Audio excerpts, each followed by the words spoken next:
আসসালামু আলাইকুম রহমতুল্লাহি ওবারাকাতু। এই দুর্যোগ মুহূর্তে আসলে কোরআন দিয়ে শুরু করছি। আমরা বেশি বেশি সূরা ফাতিহা পড়ব। সূরা ফাতিহা মুনাজাত, সূরা ফাতিহা দোয়া। আল্লাহ পাক রব্বুল আলামিন বলেছেন এটার ভিতরে অনেক মহত্বতা। তো আর ইয়াসিন সূরা আর রহমান এগুলো আমরা বেশি বেশি পড়ব। তারপর আয়াতুল কুরসি যেটা সেটাও পড়ব। আর দোয়ায়ে ইউনুস লক্ষবার পড়লে বেশি ভালো। সোয়া লক্ষবার ১.৫ লক্ষ, যে যতটুকু পারে আসলে সারাক্ষণ বিপদ থেকে আল্লাহ যেন আমাদের সবাইকে রক্ষা করে, সেই দোয়াগুলি আমরা প্রতিদিনই কয়েকবার, শুধু একবার না কয়েকবারই পড়ার চেষ্টা করব। রান্নাবান্নার আইটেম কম করে আমরা প্রতিদিন তেলাওয়াতটা জারি রাখব। তো এটা দিয়ে আমার আজকের ব্লগটি শুরু করছি। আশা করি আপনারা যে যেখানে আছেন আল্লাহ পাক রব্বুল আলামিন সবাইকে হেফাজতে রেখেছেন, ভালো রেখেছেন, এই আশাই করব। তো আর কোরআনটা পড়ব এরকম অর্থসহ যেগুলো নামকরণ, ব্যাখ্যা, তর্জমা সব যে কোরআনগুলিতে আছে সেগুলি বেশি পড়ব। আর তেলাওয়াতের পরপর অর্থগুলোও আমরা পড়ার চেষ্টা করব, যাতে করে অর্থগুলো বুঝবো, মানে বুঝলে আমরা আমাদের বাস্তব জীবনে সেই অনুসারেই আমরা চলতে পারি আর কি। আমরা যারা আমার ব্লগে ভিন্নধর্মীরাও আছেন, যারা মানে অন্য ধর্মের আছেন, তারাও এই মুহূর্তে আসলে সবাই সবার প্রভুর কাছে দোয়া চাওয়া ছাড়া তো আমাদের আর কিছুই নেই। সেই কাজটা আমরা বেশি বেশি করব সবাই আর কি, রান্নাবান্না, ঘরোয়া কাজের চাইতেও। তো এই যে আপনাদের ভাই আসলে এখন যেহেতু উনি মোটামুটি সংসারের হাল ধরেছেন, আসলে স্বামী যার ভালো দুনিয়া তার আলো, এইটা আসলেই সত্যি কথা। তো আসলে বিপদ, আমরা যখন নারীরা বিপদে পড়ি, অসুস্থ হই, তখন যে অনেক বড় ঢাল, অনেক বড় দায়িত্ববানের ভূমিকা পালন করেন হাজব্যান্ডেরা, সেটা আসলে যখন বিপদে পড়ি আমরা তখনই হাড়ে হাড়ে টের পাই। তো আলহামদুলিল্লাহ, আল্লাহ পাক রব্বুল আলামিন এমন সঙ্গী আমাকে দান করেছেন, সেজন্য আল্লাহ পাক রব্বুল আলামিনের কাছে অনেক অনেক শুকরিয়া জানাই। তো এই প্রায় ৭-৮ দিনের মতো হয়ে গিয়েছে আসলে আমি রান্নাঘরে যেতেই পারিনি। সব কিছু, আমরা ৫ জন মানুষ, ৫ জনের ৫ বেলা খাওয়ার, মানে ৩ বেলা রান্না বান্না খাওয়ার, তারপরে এরপরে বাড়তি নাস্তা সবই মোটামুটি করতেছেন। আসলে উনি কখনো রান্নাবান্না যান না, রান্নাঘরে বেশি একটা জানি না। মাঝে মধ্যে হয়তো আপনারা দেখেন, সেটা জাস্ট আমার সাথে হয়তো একটুখানি হাত নাড়ান, এরকম আর কি। তো এখন যে এই মুহূর্তে এই বিপদের টাইমে সব কিছু করতেছেন, তো আসলে মানে কৃতজ্ঞতা প্রকাশ করা ছাড়া আর কিছুই নেই। ভালোবাসা, তারপরে আন্তরিকতা, মহব্বত এখান থেকে তো আসে। তো যাই হোক, আলহামদুলিল্লাহ, আমি বলবো আলহামদুলিল্লাহ, আমার যাদের যে বোনদের হাজব্যান্ডেরা এরকম ভালো, তাদের দুনিয়াটাও আলোর। আর অনেক বোনদের হাজব্যান্ডেরা অনেক কষ্ট দেন, মানে মেয়েদেরকে আর কি। তো তাদের কথা অনুভব করলে অনেক কষ্ট লাগে। যাই হোক, দুপুরের খাবার আমার ছেলে সহযোগিতা করেছে। আমি জাস্ট আমার রাইসটা একটু বসিয়ে ওদেরকে মানে বসিয়েছি, ওরা সব করেছে, জাস্ট নেড়ে চেড়ে দিয়েছি, যেহেতু একটুখানি সুস্থতা অনুভব হচ্ছে সেই কারণে। তো খাওয়া দাওয়ার পরে একটু কুসুম কুসুম গরম পানি খেয়ে নিচ্ছি। তারপরে একটু রেস্ট নেওয়ার পরে যে অনেকগুলো কলা এনেছিল বাড়ি থেকে, মানে আমার বাসুর পাঠিয়েছেন আর কি, আরও কলাসহ অন্যান্য অনেক কিছু পাঠিয়েছেন। আমি তখন আসলে আমার রুমে ছিলাম, আমি কিছুই জানি না, সব আপনাদের ভাইই সামলিয়েছিল। তো এখন যেহেতু দেখতেছি কলাগুলো আসলে চামড়া কালো হয়ে যাচ্ছে, এমনি ভিতরে দেখতে পাচ্ছেন ভালো, আর বাড়ির কলাগুলো, দেশি যে কলাগুলো সেগুলো এরকম একটু মানে দুর্বল প্রকৃতির আর কি। তো ভাবলাম যে আসলে নষ্ট হয়ে যাওয়ার আগে, আর বাচ্চারাও খাচ্ছে না, আমিও খাচ্ছি না, কারণ ঠান্ডার কারণে আমি কলা বেশি খেতে পারতেছি না। তো আপনাদের ভাই একা মানুষ কত খাবে? তো ভাবলাম যে আসলে ঠিক করে রাখি, পরে তো খাওয়া যাবে। তো আমি কিছু ডিপ ফ্রিজ করে রাখবো। তো আপনারাও আসলে চেষ্টা করবেন নষ্ট না করে এভাবে রেখে দিতে। তো আমি কয়েকটা রেখেছি, আপনাদের ভাই হয়তো খাবে এজন্য, যেগুলো একটু ভালো মনে হয়েছে আর কি। আর কিছু দিয়ে আমি সুজি কলার কেক বানাবো, আর কিছু রেখে দিব। তো জাস্ট আসলে একটুখানি ভালো লাগতেছিল বিকেলবেলা, তো ভাবলাম যে একটু করে দিই, কারণ বাচ্চারাও একটু নাস্তা খেতে চাচ্ছে, খাবে, আর কলাগুলো সংরক্ষণ হবে। তো একটুখানি করে নিচ্ছি। তো আমি একটু টুকরা টুকরা করে জিপলক ব্যাগে রেখে দিচ্ছি। জিপলক ব্যাগ না থাকলে বক্সে অথবা পলি ব্যাগে, নর্মালি যে পলি ব্যাগগুলো আসে সেগুলোতে রাখা যায়। আর যদি টুকরা করতে না চান, আস্ত গোটাও রেখে দেওয়া যায়। তো এগুলো আমরা যখন গরমের দিন আসবে তখন কিন্তু স্মুদি খেতে পারি, মানে মিল্ক স্মুদি বা চকলেটের সাথে মিশিয়ে ব্লেন্ড করে জুস যেটা আর কি, সেটা করে খেতে খুবই মজা লাগে। লাচ্ছি বানানো যায়।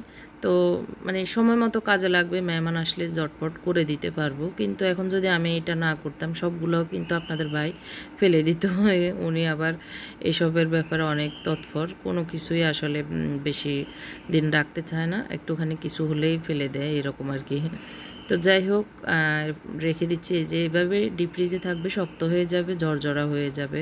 পরে আমি আরেক সময় আরেকদিন আপনাদেরকে দেখাবো এগুলো কীরকম আছে। তো আর এই যে এগুলো রেখেছি, আমি এখন সুজি দিয়ে একটু ইয়ে করব, কেক বানাবো। তো আমি ভালো করে একদম এগুলোকে ইয়ে করে নিচ্ছি, স্ম্যাশ করে নিচ্ছি আর কি। তো আসলে আমার দুর্বলতার কারণে হাত ধরে গিয়েছে, তো মোত্তাকিয়ে বললো আমি করে দিই। তো আমি 1.5 কাপ এখানে সুজি নিয়ে নিচ্ছি। তো 1.5 কাপের সাথে 1 কাপের থেকে একটু কম আমি চিনি দিব। তো এই যে 1.5 কাপ নিয়েছি, আর চিনি দিয়ে দিচ্ছি একটুখানি কম, যেহেতু আমি কলা দিচ্ছি অনেকগুলো, আর কলাগুলো কিন্তু একদম ফাঁকা মিষ্টি। আর আপনারা চাইলে আর একটু কমও দিতে পারেন, মিষ্টি ভালোই হয়েছে। তো 1 কাপ দুধ দিয়ে দিচ্ছি, আর দিয়ে দিচ্ছি আধা কাপের মতো তেল। তেলটা আপনারা চাইলে দিতে পারেন, না চাইলে হ্যাঁ না দিলেও চলবে এরকম। আর দিয়েছি আমি এখানে 1 কাপের মতো নারিকেল, আর দিয়েছি বেকিং পাউডার 1 চামচের মতো। আমার পুরনো বেকিং পাউডার, এই কারণে 1 চামচ দিয়েছি। যাদের নতুন বা ভালো কোম্পানির তাহলে একটু কম দিবেন। আর দিয়েছি ভ্যানিলা এসেন্স। তো এই সময়টা আসলে আমার ক্যামেরা শ্যুট হয় নাই, মানে শেষ, মেমোরি ফুল হয়ে গিয়েছিল, যার কারণে। তো আমি বলে দিয়েছি আপনারা এগুলো দিতে পারেন। আর এখানে শুধু সুজি দিয়ে আমি যেভাবে করেছি, জাস্ট সুজি দিয়ে করা যাবে, কলাটা না দিলেও চলবে, একদমই অপশনাল। আর যদি কলা দিয়ে করতে চান, সুজি না থাকে, জাস্ট সুজির জায়গায় ময়দা দিয়ে ওইভাবে ওকে কলা দিয়ে কেক বানানো যায়, একদম ইজি পদ্ধতি। তো আমি একটু তেল মেখে একটু সুজি ছিটিয়ে, তো যে ইয়েটা ডাইসটা সেটাতে ঢেলে একটু সমান করে নিয়েছি। আর কিছুক্ষণ আমি রেস্টে রেখে দিব। আর আমি আমার যে ইলেকট্রিক ওভেনটা, সেটা আমি 10 মিনিটের জন্য প্রি হিট করতে দিয়ে এসেছি। আর উপরে একটু ডেকোরেশন করে নিচ্ছি চেরি দিয়ে। আর এটা চুলাতেও করা যাবে, একটু বড় পাতিলে লবণ বেশি করে দিয়ে একদম ডিমে আছে ঢাকনা দিয়ে রেখে দিলেই হয়ে যায় চুলায়, খুবই সিম্পল। তো যেহেতু আমার ইলেকট্রিক ওভেন আছে, আমি ওভেনে দিয়ে দিচ্ছি। আর আমার গ্যাসটা সাশ্রয়ী হওয়ার জন্য, গ্যাস যেহেতু আমাদের সিলিন্ডার, সেই কারণে।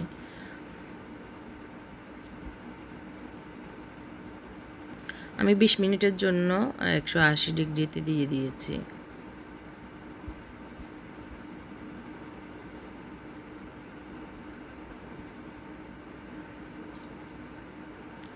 তো আমি একটু চেক করে নিচ্ছি কেমন, মানে কি অবস্থা আর কি।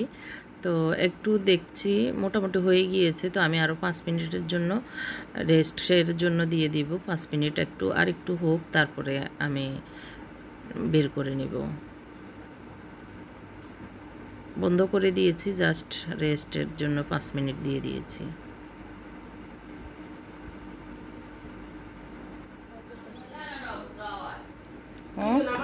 তো এখন বের করে নিচ্ছি, মোটামুটি ঠান্ডাও হয়ে এসেছে। আমার ছেলেরাও খাবে এখন, মাগরিবের পরের হয়েছে, সবাই নামাজ পড়ে নিয়েছে।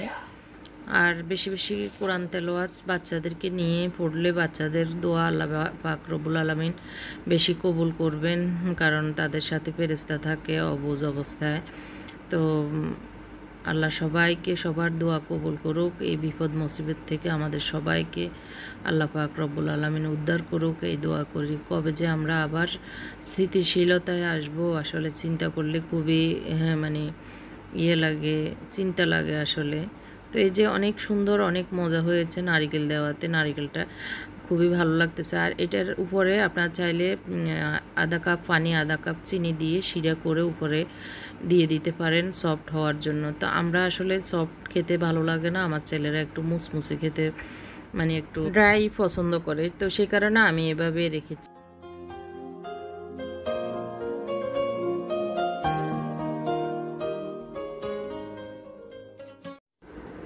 এখন হচ্ছে সকালবেলা মানে একদম ফজরের সময়, যদিও মোবাইলে অনেক আলো আসতেছে কিন্তু অন্ধকার। যাই হোক, ফজরের নামাজটা পড়ে কিছুক্ষণ ঘুমিয়ে নিয়েছি 9টা সাড়ে 9টা পর্যন্ত, কারণ বাচ্চারাও ঘুমাচ্ছে আর সবাই উঠে নামাজ পড়ে শুয়ে পড়েছে, যার কারণে ওরা উঠতে একটু লেট করে উঠবে। তা আমি উঠে একটু উজু করে নিয়েছি, একটু নফল নামাজ পড়বো আর কোরআন তেলাওয়াত করবো এর জন্য। তো আমার রুমে বসে করব, ওরা ঘুমাচ্ছে। তারপরে আমি একটু আজকে যেহেতু আলহামদুলিল্লাহ ভালো বোধ করতেছি, তো রান্নাঘরে যাব। তো আকাশের অবস্থা অনেক ভালো, খুবই ভালো লাগলো দেখতে। তো এই যে রান্নাঘর যে অবস্থা করে রেখেছে, আসলে পুরুষ মানুষরা ঢুকলে মহিলাদের রান্নাঘরের অবস্থার হাল তো এরকম হবেই, স্বাভাবিক। তো আমি রাতে যে কেকটা বানিয়ে রেখেছিলাম মানে সন্ধ্যায়, তো ওটা ঢাকনা দিয়ে এভাবে পলিথিনের ভিতরে ঢুকিয়ে রেখেছে আমার হাজব্যান্ড। তো এখন সব কিছু ক্লিন করে এখন একটু চাটা বসিয়ে দিয়েছি। তো একটু রং চা করব, লবণ চিনি আর হচ্ছে চা পাতা, তারপর লেবু দিয়ে খাবো, জাস্ট নর্মাল যে চাটা সেটাই। তো সকালবেলা আসলে সব কিছু মোছামাছি করে রান্নাঘরটা ক্লিন করে নিয়েছি, মানে ধীরে ধীরে আমি পানি হাতে লাগাচ্ছি না এরকম আর কি।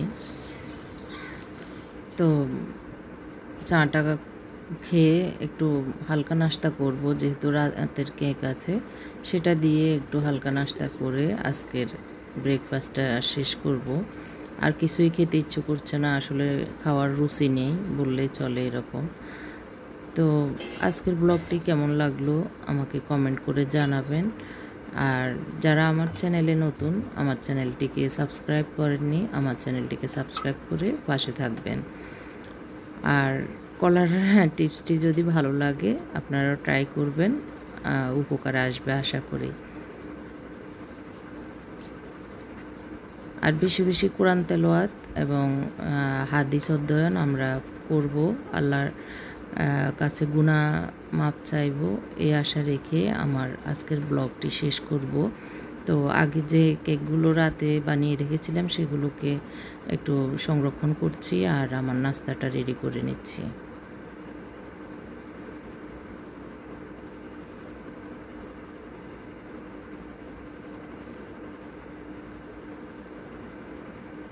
তো চাটা একবারে আপনাদের ভাইয়ের জন্য শো করে নিয়েছি, আমি খেয়ে ওনাকে পরে দিব। উনি উঠে কোরআন শরীফ পড়তেছে হেসেন ড্রয়িং রুমে, তো বললো যে উনি একটু পরেই খাবে।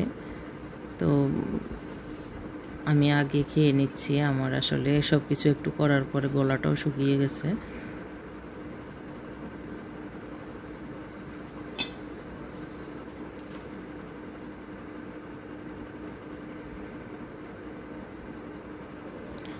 এখন আমি খাচ্ছি একটু মধু এবং কালো জিরাকে পাউডার করে মধুর সাথে মিশিয়ে এভাবে বয়মে রেখে দিয়েছি। তো প্রথমে 1 চামচ খেয়ে নিয়েছি, তো আল্লাহ যদি শিফা দান করেন আর কি। মধু এবং কালো জিরার মাধ্যমে আল্লাহ এবং আল্লাহর রাসূল বলেছেন শিফা আছে, মানে মৃত্যু ছাড়া কালো জিরায় সব রোগের শিফা হচ্ছে কালো জিরা। তো সেটাই একটু খেয়ে নিলাম। তো সবাই অনেক বেশি ভালো থাকবেন, আমার জন্য দোয়া করবেন। আল্লাহ পাক সবাইকে, দুনিয়ার সবাইকে ভালো রাখুক, এই কামনা করে শেষ করছি। আল্লাহ হাফেজ, আসসালামু আলাইকুম।